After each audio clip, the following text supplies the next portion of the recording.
no nome de Jesus. Amém. Tome o seu assento, glorificando a Deus, exaltando o nome do Senhor. Por que Deus se cala? O que fazer quando Deus se cala? Se olharmos o versículo que lemos, é uma oração poderosa de um salmista interrogando por que Deus havia se calado e clamando a Deus para que ele não fizesse silêncio. E assim como os hinos da harpa, e entre eles o 127, o Senhor da ceifa está chamando, o refrão diz: fala, Deus, toca-me com brasas do altar. A Bíblia, a harpa, em tantos outros hinos, quando cantamos, pedimos atentamente, encarecidamente para Deus falar conosco. O hino da harpa de número 151, meu Deus, fala, Jesus querido. Quantas vezes pedimos para Deus falar? Cantando. Pedimos para Deus falar mentalmente, pedimos para Deus falar claramente conosco. Mas por que será que eu tenho a sensação de que quando a gente mais precisa, dentro do tempo que a gente acha a razão, não dentro do tempo de Deus, dentro desse tempo que eu falo, o tempo que a gente mais precisa, parece que Ele se cala? Quem já não passou por isso? No momento difícil da sua vida, você está o dia inteiro almejando ouvir alguma coisa de Deus. Você está o dia inteiro precisando ouvir Deus, e aí você vem para o culto. Ele diz: Deus não falou aqui em casa, não falou no trabalho, mas é natural, mas na igreja Ele vai falar. E aí você senta no banco e o culto vai indo, e nada lhe toca ao coração. E às vezes termina o culto e você volta para casa com a sensação de Deus não falou. Embora Deus fala a todos os cultos, mas às vezes Ele não se faz entender dentro daquilo que a gente quer ouvir. E muitas vezes a gente volta com o coração amargurado e sai dizendo: eu quero ouvir Deus, eu tenho decisões para tomar, eu tenho situações para resolver, eu preciso ouvir Deus. E a gente quer ouvir, nem que seja um grito de Deus, nem que seja um sussurro de Deus. A gente às vezes chega em cultos como esse, cultos de domingo, e não aceita voltar para casa sem ouvir Deus. Mas o que fazer quando diante de situações extremas como essa, Deus se cala? Eu acredito que todos aqui já passaram por isso. Nos momentos de ansiedade de ver Deus falar, Deus se cala. Mas eu vou começar essa parte introdutória do estudo lhes falando que isso tem um motivo, isso tem um projeto, um plano de Deus. Deus quer que a gente confie no silêncio dele, porque confiar quando Deus está falando e orientando é muito fácil. Eu quero ver confiar apenas na promessa universal,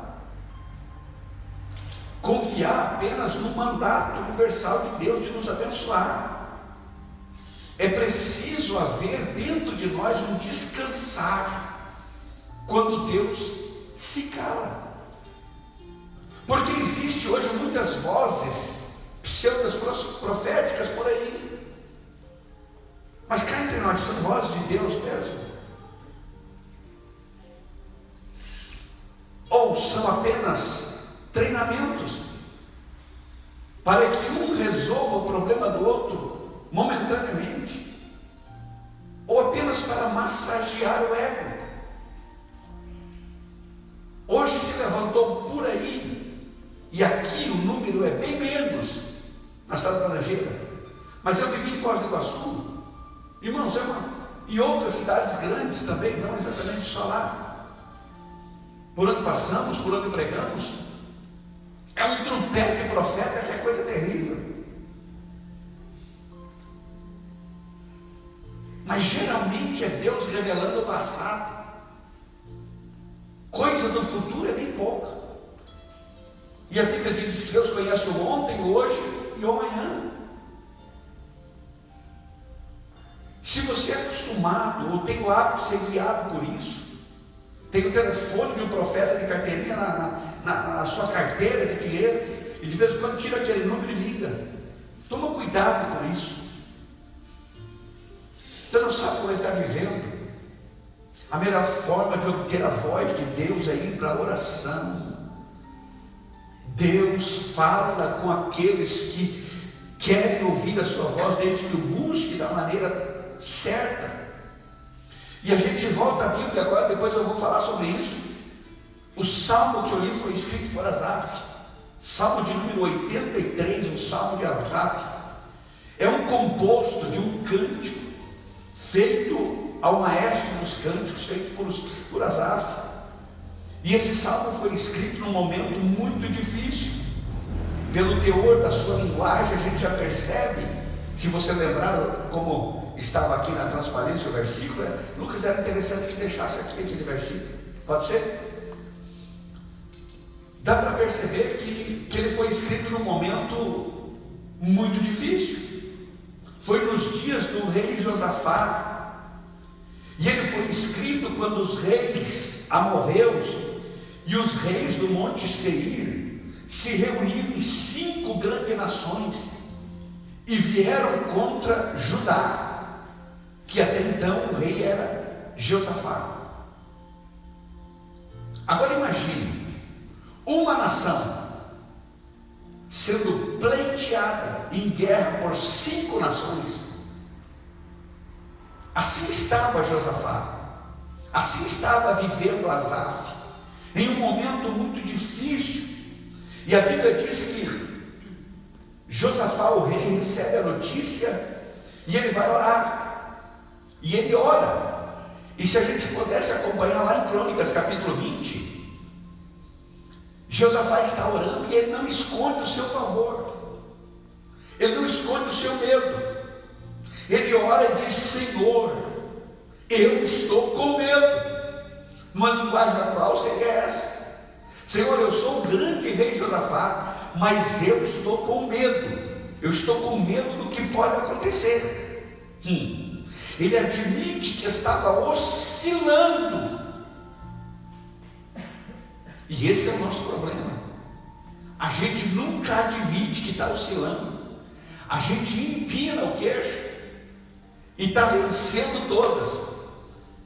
Tem um popular por aí que já se salva assim: só vitória, irmão, só vitória, nem é paz do Senhor mais. Estende a mão e diz: só vitória, só vitória. Mas Josafá disse: eu estou com medo, Jesus. Não é só vitória, é calafrios, é tremores, é o chão que sumiu de debaixo dos pés. Josafá confessa ao Senhor, e quando Josafá se apresenta a Deus assim, Deus levanta o profeta.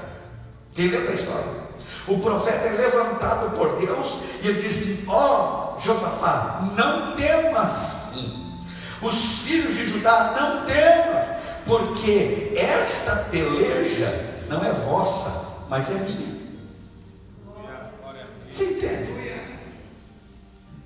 Ele levanta o profeta para falar. Coisa que está rara hoje em dia. A maioria dos profetas hoje é porque sabe alguma coisa, é porque viu alguma coisa e vem profetizar coisa do passado. Essa batalha não é vossa, essa batalha é de Deus. E aí a gente lê isso, olha para mim aqui, a gente lê isso, fica sabendo disso, mesmo que não leu, porque tem muita gente que não lê Bíblia. A gente fica sabendo disso e a gente acha que os 5 reis, as 5 nações, atacaram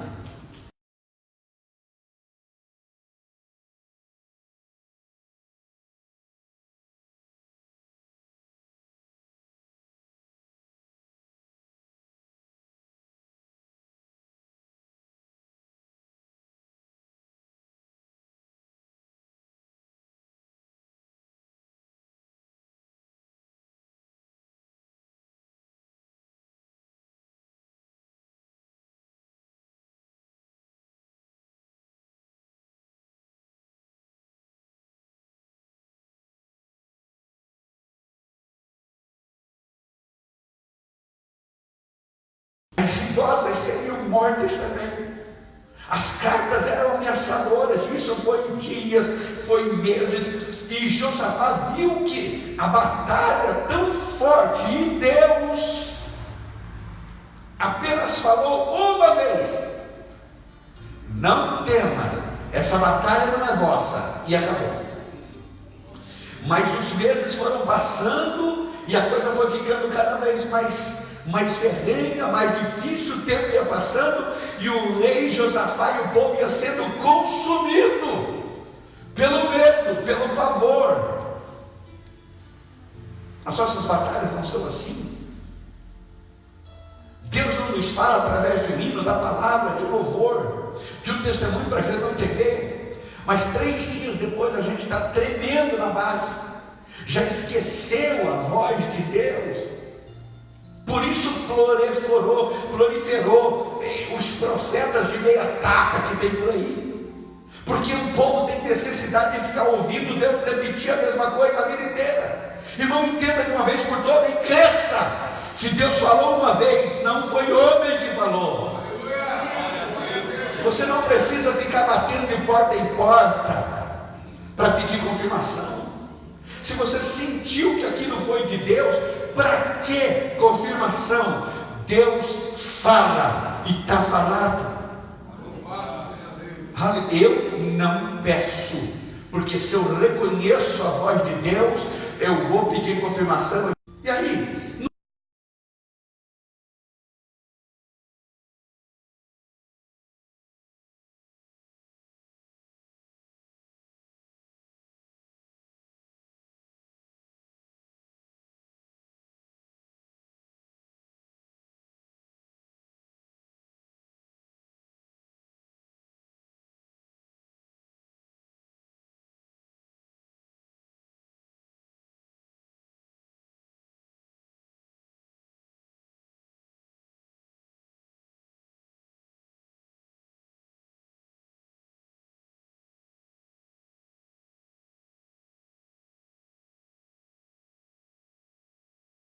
É o Salmo 83 que nós lemos de verso 1.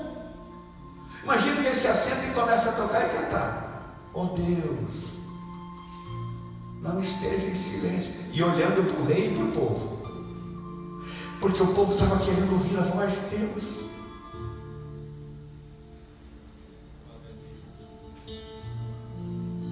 Não te cales, não te aquietes, ó Deus.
Aceitar o silêncio de Deus significa confiar no mover do Espírito Santo de Deus.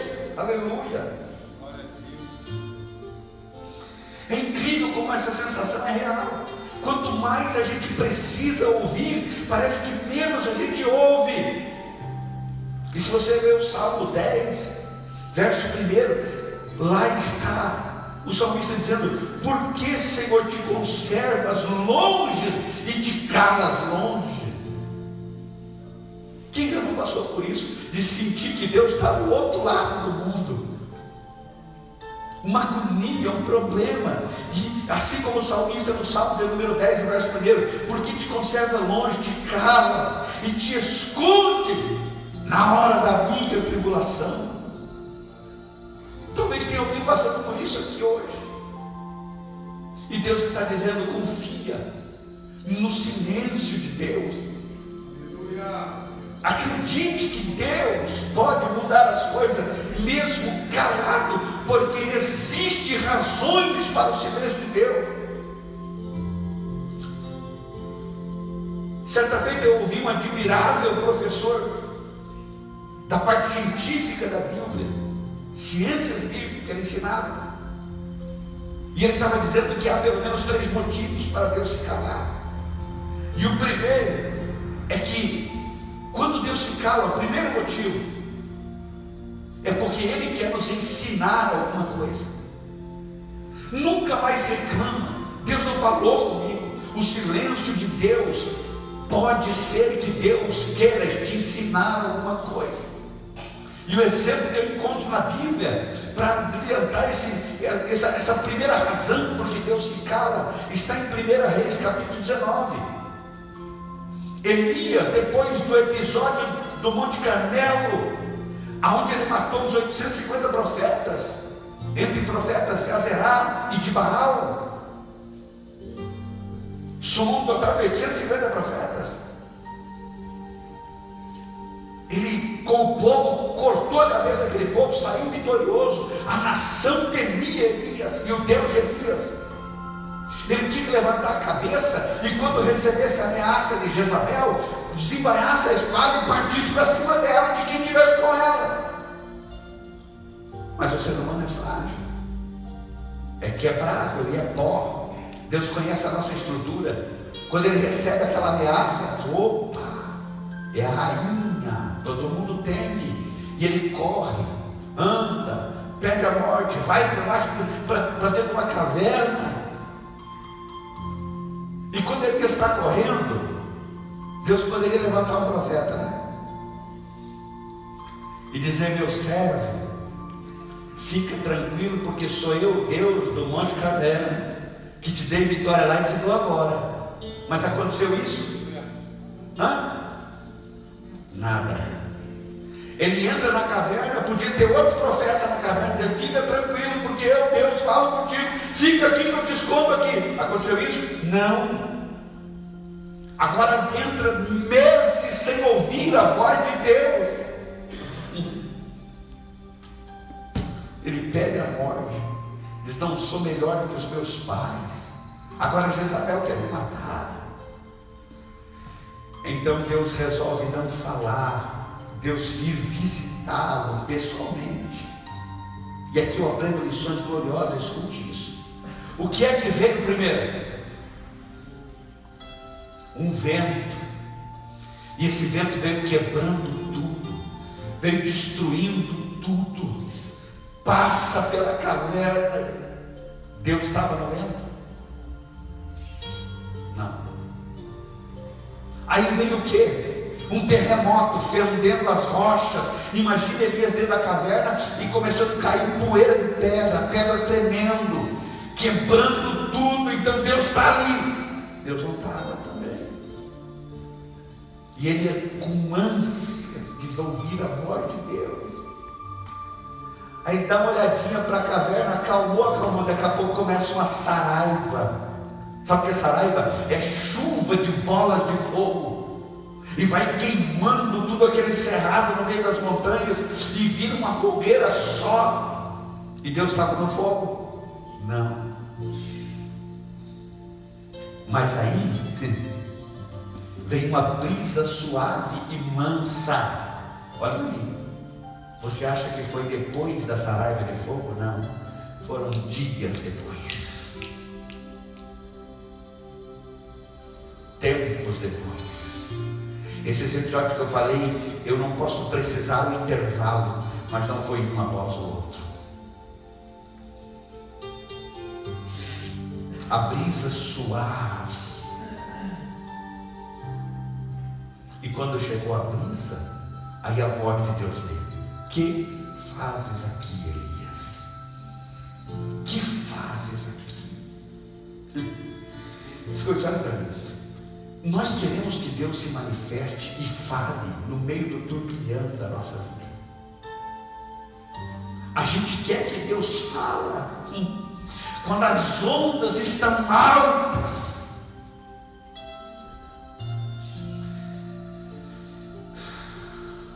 E Deus é o Deus que fala na brisa suave.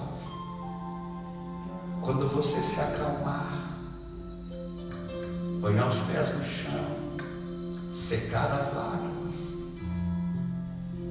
Ele virá até você, irá te orientar, irá falar contigo. Aleluia. Sabe por quê? Porque muitas vezes nós não precisamos do poder. Quase sempre a gente não precisa do poder, a gente precisa da presença. Glória a Deus. E aí você diz: pastor, não é a mesma coisa? Negativo, tem uma diferença muito grande. O que Elias queria era poder. Elias queria que Deus se manifestasse como fogo, e consumisse isso e consumisse aquilo, se manifestasse em terremoto, e ele fez, mas ele não veio. Ele mandou, mas ele não veio. E a gente quer exatamente isso, que Deus se manifeste dessa forma, porque esta forma é a forma de poder de Deus.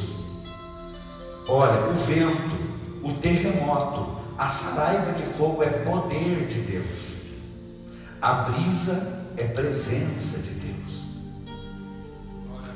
Mas o que a maioria nós queremos é poder. Você pensa naquela situação e pensa assim: Deus entrando e quebrando tudo, resolvendo tudo para a gente. Então você não quer presença, quer poder.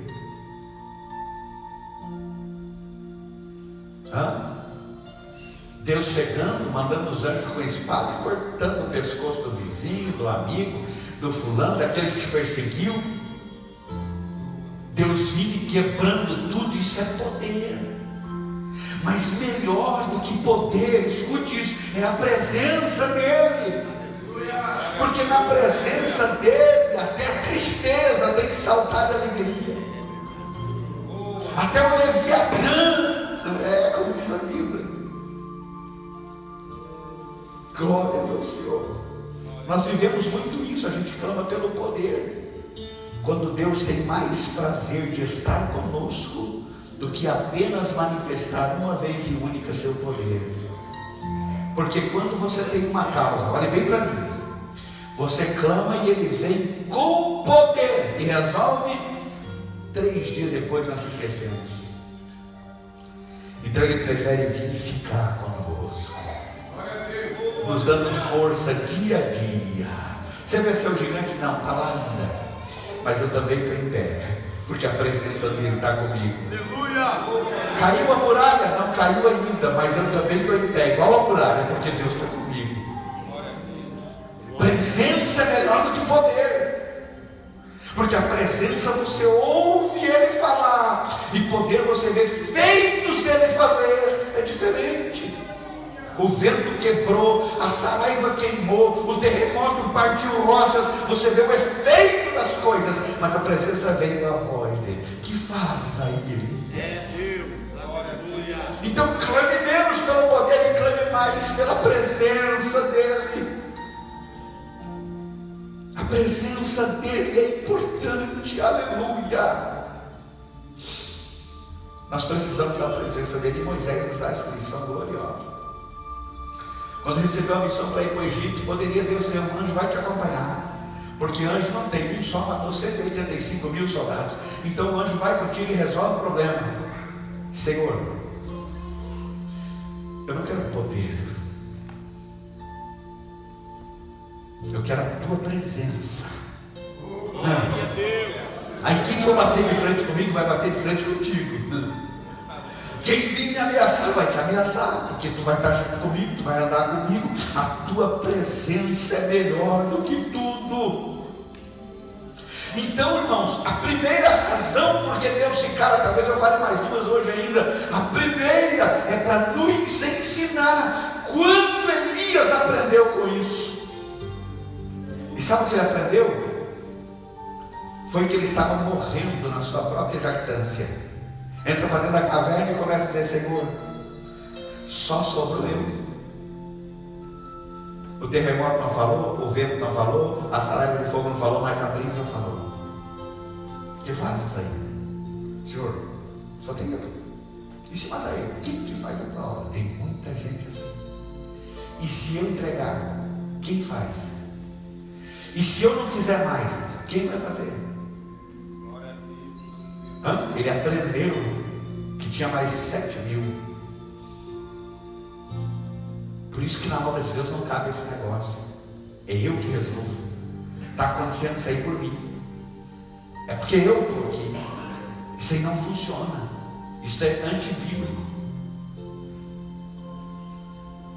O dia que Deus quiser, Deus pega um ébrio lá fora, bêbado, maltrapilho, salva, e dentro de um tempo recorde coloca para te ministrar.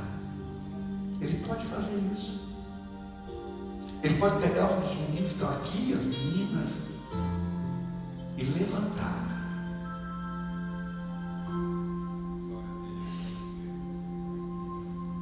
É simplesmente assim. Então o primeiro motivo é porque ele quer nos ensinar. Elias aprendeu a lição. Qual é a grande lição que Elias aprendeu?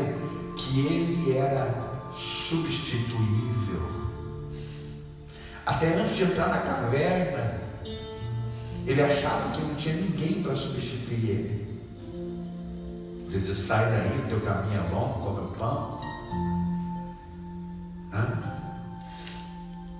E vai caminhando. Unge o rei Jeú, unge o rei de Israel, Judá. Lá na frente você vai encontrar um lavrador, unge ele também. Senhor, os reis eu sei para quê. E o homem que está lá lavrando, chamado Eliseu, esse é para colocar no seu lugar. Glória a Deus. Esse é para colocar no seu lugar. Você já está grande demais. Você entrou numa caverna, ficou meses lá dentro, se eu não me engano. Depois que eu te honrei no Monte Carmelo. Tem gente que não conheceu a minha glória, não honrei como te honrei, e dobraram o joelho para Baal. Tem 7.000. Então, o silêncio de Deus é para nos ensinar. A segunda razão por que Deus se cala, porque Deus ele é um paradoxo da miragem. O cristianismo hoje está vivendo muitas miragens, muitos barulhos, muitos ventos de doutrinas. E às vezes Deus se cala porque Ele é totalmente o contrário dessas miragens. O que é paradoxo? Paradoxo é um pensamento que ele se posiciona, que ele contraria o que orienta o pensamento das pessoas. Aquilo que está orientando a forma das pessoas pensarem em conjunto. Isso é paradoxo. É uma controvérsia, aquilo que contraria aquilo que a maioria acha que é verdade. Então, quando a maioria acha que é verdade, Deus se cala. E quando Deus se cala, Ele está dizendo: a miragem não é real, mas eu sou real, Deus é real. E às vezes a gente quer ver a miragem, a gente quer ver o barulho, a gente quer ver o grito, o pavor. Até pouco tempo os crentes só achavam que o pregador tinha unção quando ele gritava e cuspia no microfone e pulava. Pode ser que ainda tem. Até pouco tempo a igreja só recebia a mensagem se o pastor Se chegasse e falasse como eu estou falando aqui, sai daí, cara, não dá letra nada. Não é verdade? Que até pouco tempo era assim.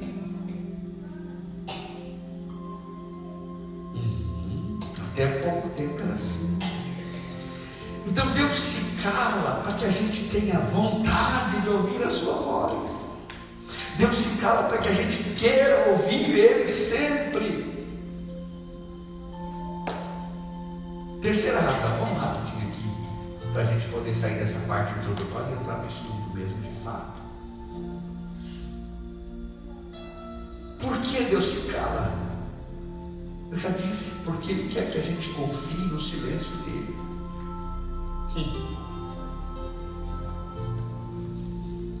E o exemplo, Abraão. Sai do meio da tua parentela e vai para a terra que eu hei de te mostrar. Abraão reúne suas coisas, pega sua esposa, seu moço e sai. Imagine quantas pessoas você bateu naquela cidade, vão lá para a porta da cidade, vamos sair. E o coração dele foi apertando. E as pessoas caem entre eles murmurando: para onde vai? Deus mandou, mas não sabe nem para onde é. E está indo. Que maluquice é essa? Eu imagino que o coração dele foi apertando, o coração de Sarai foi apertando. Porque Deus não falou nada, simplesmente isso, vai. Não seria muito lindo, irmão Sebastião, se quando ele saísse da cidade alguém fosse correndo atrás? Pera, tem uma mensagem de Deus para ti. Aí fizesse aquela cara de profeta aí, que te digo, varão, vai nessa tua força, porque eu sou contigo nessa caminhada. Teve isso? Não. Ele teve que confiar na palavra e respeitar o silêncio de Deus. Escute, não é estilo meu. Quando eu prego assim, quando eu digo para parar de correr atrás de vento de profecia, não é coisa minha, é coisa bíblica. Tem gente, pastor, porém não gosta de profecia. Eu fui conduzido e sou minha vida inteira por mensagens proféticas. O que eu não posso deixar é a igreja sair por aí caminhando atrás dessa gente. Ah, meu Deus. É isso. Os homens que aprenderam a confiar na primeira palavra de Deus foram homens que se tornaram grandes. Os pequenos batiam nas portas dos profetas. Para lá e para cá, para lá e para cá, para lá e para cá. Aqueles que receberam a palavra e guardaram e caminharam. Palavra de Deus não tem validade. Não esgota o tempo. Se faz 10 anos que Deus te falou, acredite, Ele sabe a hora de cumprir. Não tem prazo de validade. Tem gente que recebe tanta profecia e ama isso que já esqueceu. 3 dias depois já esqueceu a primeira, 4 dias depois já Deus tem que falar comigo. Deus tem que falar comigo. Deus tem que falar comigo. Deus fala de novo, já esqueceu de novo. Porque a voz de Deus não tem a tonalidade que tem que ter naquela alma.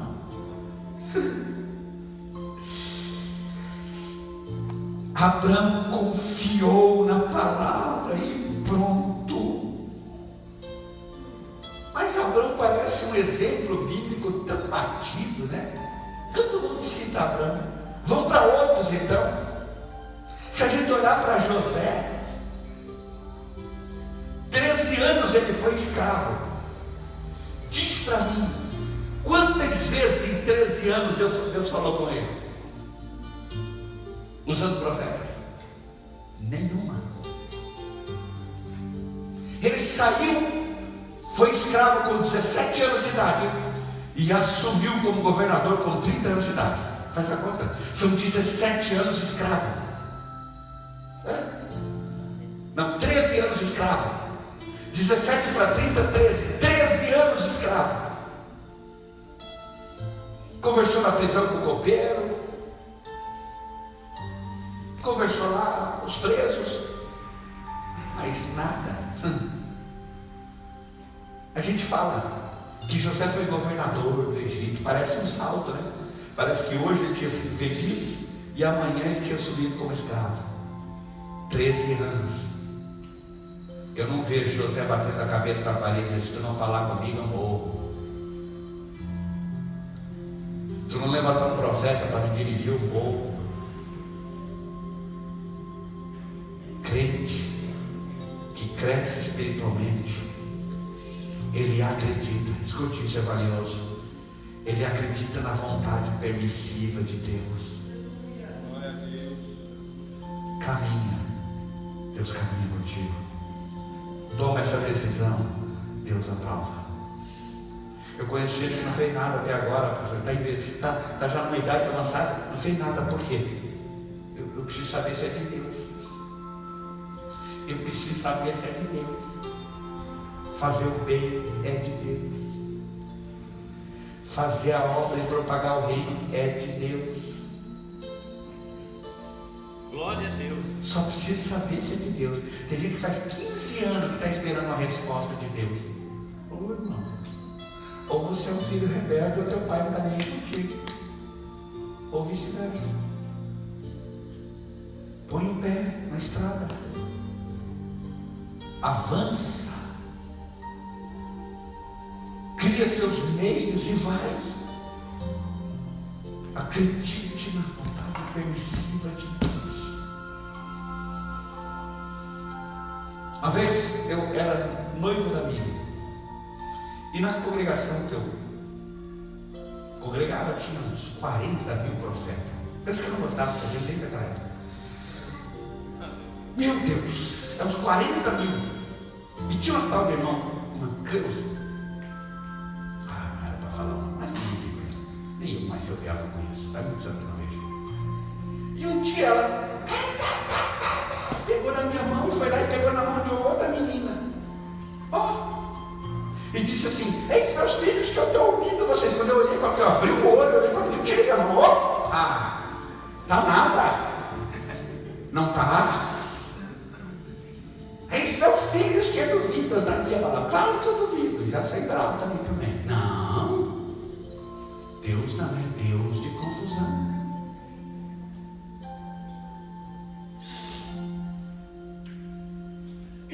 Aleluia.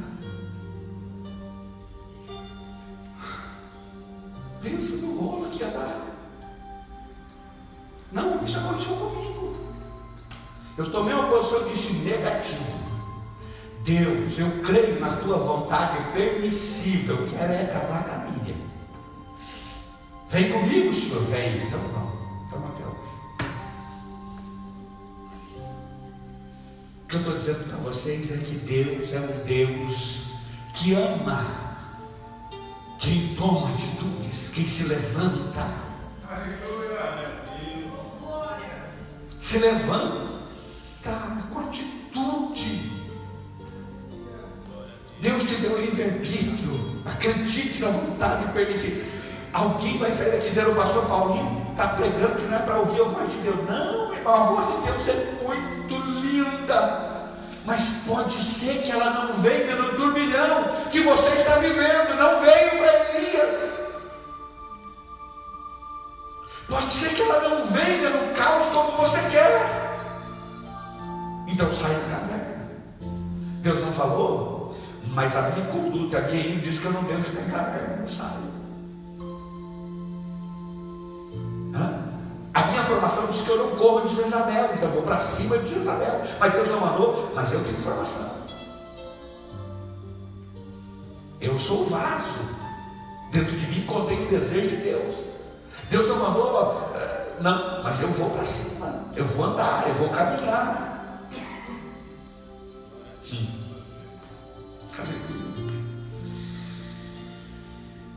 José foram 13 anos de tribulação. Aí a gente depende, né? Depende demais do que acontece hoje. Mas nesses 13 anos ninguém falou nada. Deus descia e acalentava o coração de José. Deus descia e enchia ele de força e esperança. Deus descia pelas madrugadas quando ele se dobrava e entrava dentro dele, e ele acordava animado, encorajado para limpar o chão do palácio. E Deus não chegou nele e disse assim: aguenta o rodo e a vassoura, porque um dia tu vai sentar no trono. Isso é mensagem mercantilista. Que negócio é esse de trono? Deus não falou para ele, não. É que ele tinha personalidade de homem de Deus. Não vou desistir nunca. Vai chegar a hora que Deus vai bradar, e a hora que ele bradar, eu não vou precisar mais disso.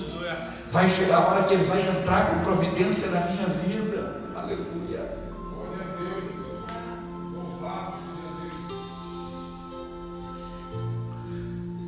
O silêncio de Deus às vezes dói. A gente quer, eu disse isso, a gente quer, a gente tem essa formação, a gente quer. Mas nós temos que entender que o silêncio de Deus traz um conforto. É só buscar lá dentro.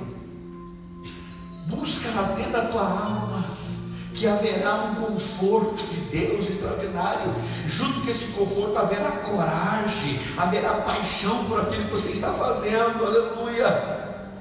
E de mais a mais a igreja precisa aprender a se esconder no pavilhão de Deus. Sabe o que é se esconder no pavilhão? Pavilhão é um lugar fechado, lateral em cima. Pavilhão de Deus é se abrigar dentro de Deus. Se eu estou dentro de Deus, eu não preciso ouvi-lo, porque eu estou dentro dele, estou vivendo nele. Eu não preciso de uma voz que venha de fora para dentro, se eu estiver dentro dele. O que a Bíblia diz? Se esconda no meu pavilhão. Por que você vai precisar de outra coisa se estiver vivendo escondido?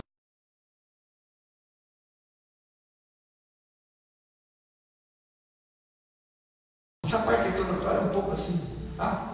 Mas terça que vem a gente entra definitivamente no estudo.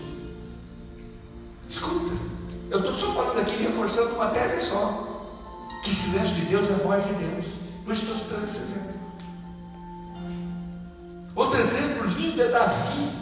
Davi, quando vê Golias desafiar Israel, ele deu uma olhadinha assim: peraí, deixa eu ir lá na casa daquele irmão profetiza, para ver se é de Deus eu lutar com ele. Peraí, deixa eu dar uma olhadinha lá, perguntar para o sacerdote. Não, ele tinha caráter de homem de Deus, por menino que era.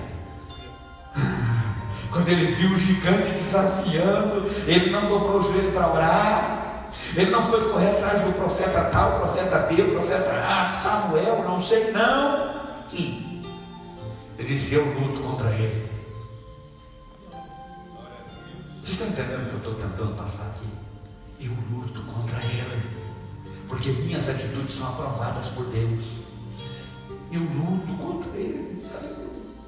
E aí quando ele vai conversar com ele, você não vê a Bíblia dizendo que aí levantou-se o profeta tal e foi até Davi e disse: Davi, vai com fé e coragem, porque eu ponho um gigante por terra na tua frente.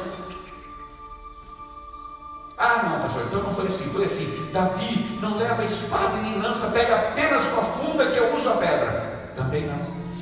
Escolha dele. Aleluia. Você está entendendo? Cresce, crente. Para de mendigar. Cresce. Deus não falou: pega a funda, pega a espada. Se eu sou melhor no que? Na funda. Então leva a funda. Entra nessa batalha com o que você tem de melhor. Sabe o que eu tenho de melhor, pastor? Não é ficar choramingando profecia, é cantar. Então eu entro na batalha cantando. O que eu tenho de melhor, pastor, é fazer uma campanha de ajuda. Então eu entro na batalha fazendo campanha de ajuda. Eu não vou consultar Deus. Deus, como é que eu entro nessa batalha? Cantando, pregando, adorando ou chorando? Aí é muita infantilidade. Davi pega a funda e parte para cima do gigante. Deus dá conforto, sabedoria. Deus pisa com ele na arena aonde ia ser travada a luta com Golias. Uma atitude de um homem coerente na presença de Deus. Aleluia. E tem outra coisa. Deus está falando aqui hoje sem repetir. Ouça a voz de Deus aqui. Ouça a voz de Deus aqui. O Espírito Santo fala no teu coração, fala na tua mente. E tem crente que vai sair daqui hoje sabendo como se importar diante da batalha que está vivendo. Uma das coisas que Deus nunca vai deixar de fazer contigo é te dar coragem. Só que você tem que sair debaixo da cama. Você tem que sair de trás do muro. Você tem que vir por limpo. A Bíblia de Jesus chegou na sinagoga e disse para o homem da mão mirrada: vem para o meio. Fica nos cantos, não, vem para o meio. Porque no meio eu desço com coragem, no meio eu desço junto. Deus não é um Deus de nos cantos. Deus vem com aqueles que têm atitude e vem para o meio, para adorar, para glorificar, para exaltar, para confiar, até mesmo no silêncio de Deus. Confia nele, confia no silêncio de Deus. Aleluia. Saul foi escolhido rei de Israel. Grande Deus. E como é que ele foi escolhido? Quem lembra a história? Deus fala com Samuel e disse: amanhã, de manhã vai chegar um moço aqui, procurando pelos animais de seu pai que havia se perdido à noite. Este é o que eu escolhi para ser rei. Samuel abre a porta e sempre tem alguém batendo, e o moço, cabelo comprido, alto, bonito, se destacava pela altura, jovem. E Samuel, quando ele olha para ele: pois não? Eu estou procurando o jumento do meu pai. Ele abre a porta e entra. Está entendendo? Samuel voltou no quartinho: Senhor, é esse mesmo? Samuel deu uma respirada assim: Senhor, é esse mesmo? Deus tinha falado antes que viria na porta. Então entra, porque é o homem que Deus mandou.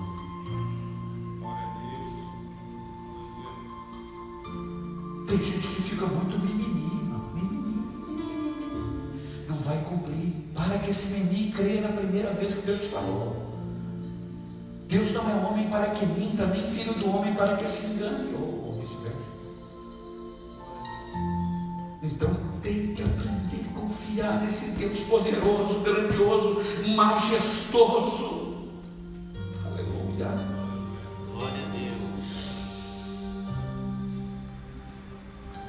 Toda a honra que Davi teve poderia ser de Saul. Saul foi escolhido por Deus. Eu vi o pregador certa vez dizer que Saul foi escolhido por Deus. Claro que foi. É só acompanhar a história. O problema é a caminhada depois. Se olharmos para a Bíblia, a gente vai entender que Saul fez algumas coisas que desagradou a Deus. E principalmente quando a gente quer ouvir a voz de Deus no turbilhão, entra uma pressa de ouvir a voz de Deus. E a gente se esquece de que é para lançar as ansiedades aos pés dele. E Saul passou por isso, entrou uma pressa no coração dele de ouvir Deus falar, e ele mesmo ofereceu o sacrifício, que era só o sacerdote que tinha que oferecer. Cuidado com essa agonia. Deus tem que fazer, Deus tem que falar, Deus tem que agir. Deus não tem nada. Só quando Ele quiser. Ele é soberano. Soberania quer dizer que tem todo o governo em suas mãos. Isso é ser soberano. É que comanda e detém todo o poder em suas mãos. Ele é soberano. Cuidado com esse negócio. Se Deus não falar, eu rasgo minha Bíblia. Uma vez eu vi lá em outra cidade um pregador pregando, bateu a Bíblia no público. Se Deus não falar hoje, eu rasgo a Bíblia. Ué, Deus é obrigado a falar quando eu quero. Ou Ele é soberano, ou Ele é criador e nós somos criatura. Então se acalme. Uma coisa eu posso garantir que não vai faltar no meio do turbilhão, no meio da batalha: é conforto espiritual. Tuas lágrimas serão abundantes, mas quando as lágrimas rolarem, a esperança vai dobrar. E aí, pastor, eu ouvi a palavra de Deus? Não, mas recebeu conforto de Deus para continuar a batalha. Venci, pastor? Não, mas recebi graça para caminhar mais um dia, mais uma semana. É isso que eu estou te dizendo. Levanta a sua cabeça e vai em frente em nome de Jesus. Aleluia. Glória a Deus. No dia que ele ofereceu, ele teve pressa demais para ouvir a voz de Deus, ele ouviu. Mas sabe o que ele ouviu? Teu reino será dado a outro. Quando Samuel chegou, não era para ter pressa. Deus só faz quando Ele quer. E aí a gente diz, pastor Paulo, você não conhece o meu caso? No meu caso, Deus tinha que ter agido ontem já. Tem gente pensando nisso, né? Na minha situação, Deus tinha que ter resolvido ontem. Cuidado. Você não está preparado para o que Ele vai fazer. Então Ele vai te provar mais um pouco. Então Ele vai te moer mais um pouquinho, porque o que Ele tem para ti é coisa grande, é maior do que você possa imaginar. Então aguenta o calor da batalha, conforta teu coração e aguarda. Não tem o que fazer. Não faça igual Saul. Não tem ninguém para oferecer sacrifício. Samuel está atrasado, mas eu preciso ouvir a voz dele, então eu mesmo ofereço. Errou. A pressa e a ansiedade faz você errar. Aleluia. Sabe por que a maioria dos crentes pensam assim?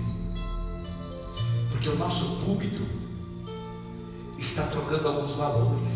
O nosso púlpito, eu digo o púlpito universal, não esse. Esse não. Só que Deus tem poder. O nosso não. Mas o que a gente ouve são mensagens de autoestima. O que mais se ouve aí é uma série de pregadores que não sabem pregar outra coisa, a não ser receba, Deus vai te dar vitória, Deus vai fazer você pisar na cabeça do leão, você vai subir não sei do que. As mensagens está fazendo com que o povo acredite nesse Deus que sai fuzilando todo mundo que lhe persegue. Olha para mim, e se Deus quiser abençoar o seu inimigo e dizer para você, paciência, ou simplesmente engrandecer o seu inimigo e se calar contigo, está preparado para isso? Está preparado para Deus engrandecer quem você odeia e não falar nada contigo, nem pedir sua permissão? Esse é o cristianismo que leva ao céu. Esta é a mensagem que transforma. Deus dá vitória? Dá. Mas quando Ele nos chamou, Ele não disse assim, no mundo tereis vitória. Tenha bom ânimo porque eu sou vitorioso. Ele não disse isso, Ele disse, no mundo tereis aflições. Não é um mar de rosa, querida igreja. É um mar de lágrimas. De força em força. A gente vai vencendo. A gente vai caminhando. A gente vai... Mas Deus é o Deus da segunda chance. Já vou encerrar. Vou encerrar essa parte aqui rápido. E Deus começa a usar Saul ainda. Saul vai contra os amalequitas e destrói. E Deus diz, mata todo mundo, animal, todo mundo. E o Samuel chega lá e escuta um mugido de vaca. Chega, Saul, o que é esse mugido de vaca que eu estou ouvindo aí? É o seguinte, eu consultei o povo aí, tinha umas vaquinhas boas, tal, umas vaquinhas leiteiras, bezerro novo, a gente fechou vivo.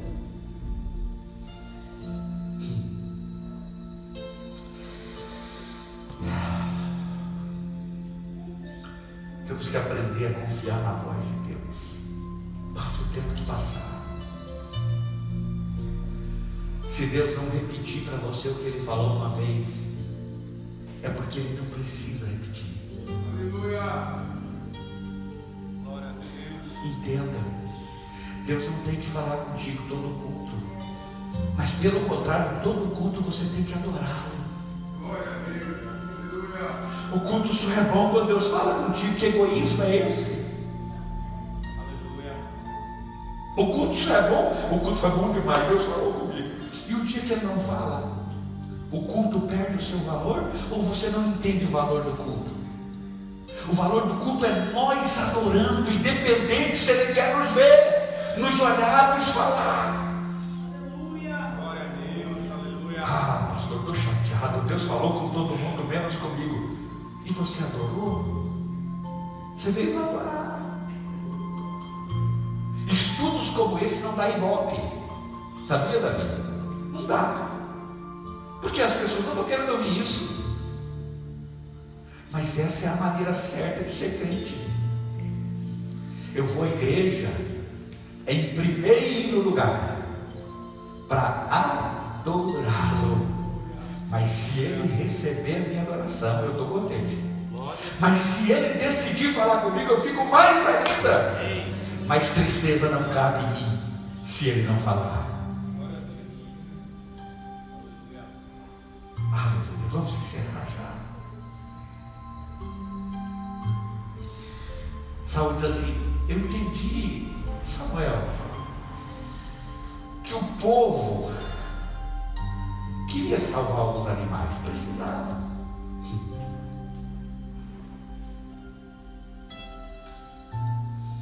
Operou nele uma vaidade. O grande Saul, depois da batalha, o povo ia embora sem nada. Então faz o seguinte: cada um pega uma vaca aí, cada um pega um bezerro aí. Não podia deixar como Deus falou. Por isso tem muita gente querendo enfeitar a mensagem, enfeitar aquilo que Deus não enfeitou. Nesse caso, ele agradou o povo e esqueceu de agradar a Deus. Por isso que eu tenho medo desse negócio. O povo está sugerindo, pastor. O povo está achando muito duro Deus estuda. Eu tenho medo disso. Porque voz de povo não é exatamente a voz de Deus. O povo não está gostando disso, pastor. Se Deus estiver aprovando, não está na minha alçada. Se Deus estiver mandando, não está no meu querer. Vamos colocar em pé. Olha. Aleluia, Jeová. Aí Saul vai à guerra depois disso. Olha que coisa.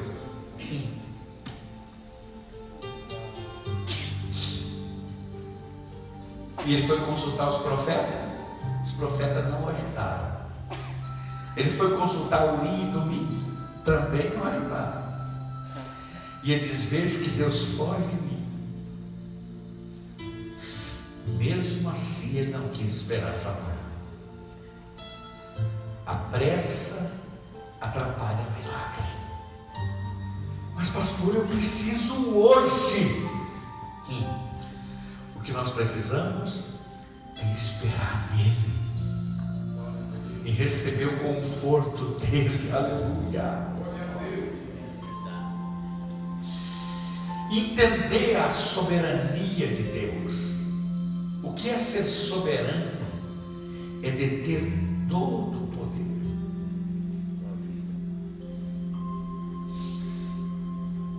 É que a gente queria para ontem, né? A gente quer para ontem, já tinha que ter acontecido. O silêncio de Deus é uma voz tão forte que, se você soubesse ouvi-la, o silêncio de Deus é um momento tão lindo de você se humilhar e dizer: Deus, pode ser que o Senhor falou com milhares de pessoas no globo terrestre hoje, não falou comigo, mesmo assim eu te adoro. Mesmo assim eu continuo caminhando, porque Tu és o meu Deus. Já pensou? É verdade. Ele vai se mover no trono quando sair palavras como essa do teu coração. Adorá-lo. questão é que a gente quer poder e não presença. O poder vem quebrando tudo, mas a presença vem suave, aquecendo o coração. Anima o teu coração.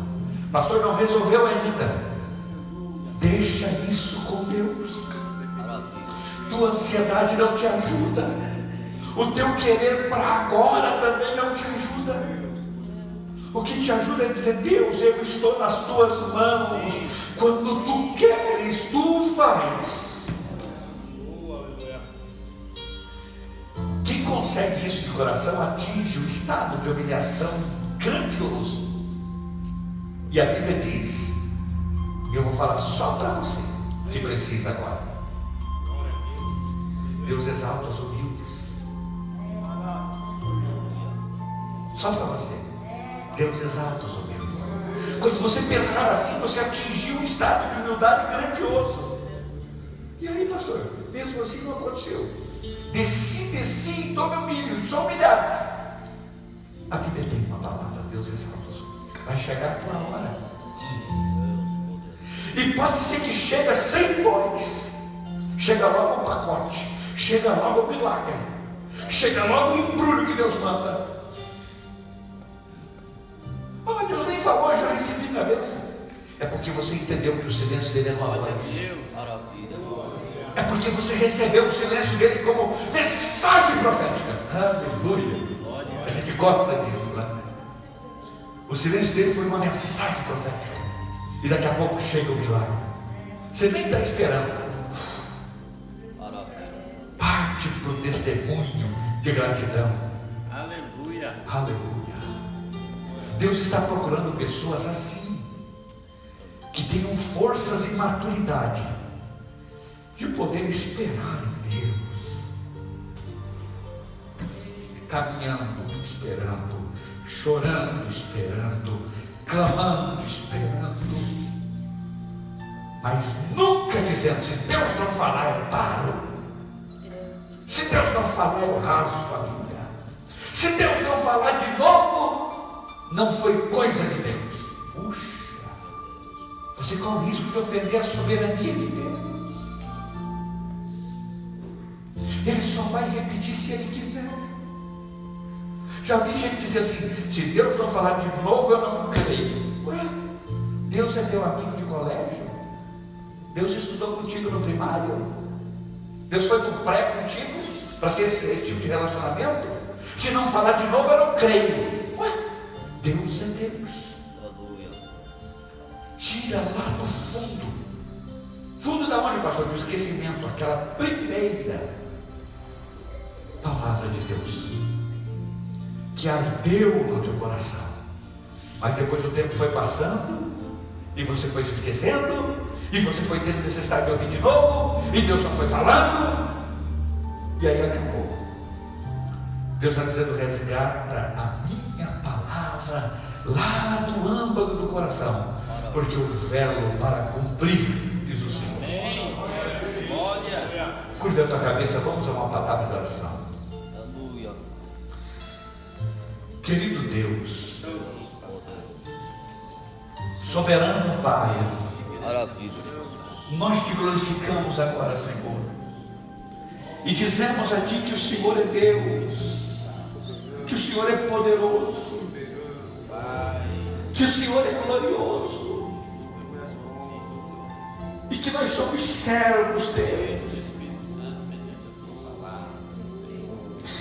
E quando Tu falas, acalenta a nossa alma. Mas nos ajuda a entender, Senhor, que o Teu silêncio é uma voz profética. Nos ensina a nos esconder no Teu pavilhão, ó Pai. Estamos iniciando hoje esse estudo, apenas essa parte introdutória, para entendermos que o silêncio é uma voz. Mas caminhe conosco, Pai. Nas próximas terça-feiras, caminhe conosco. Santo, a tua poderosa palavra, para que o teu nome seja glorificado na nossa vida. Abençoa poderosamente, Senhor, no nome de Jesus. Amém, Senhor. Amém.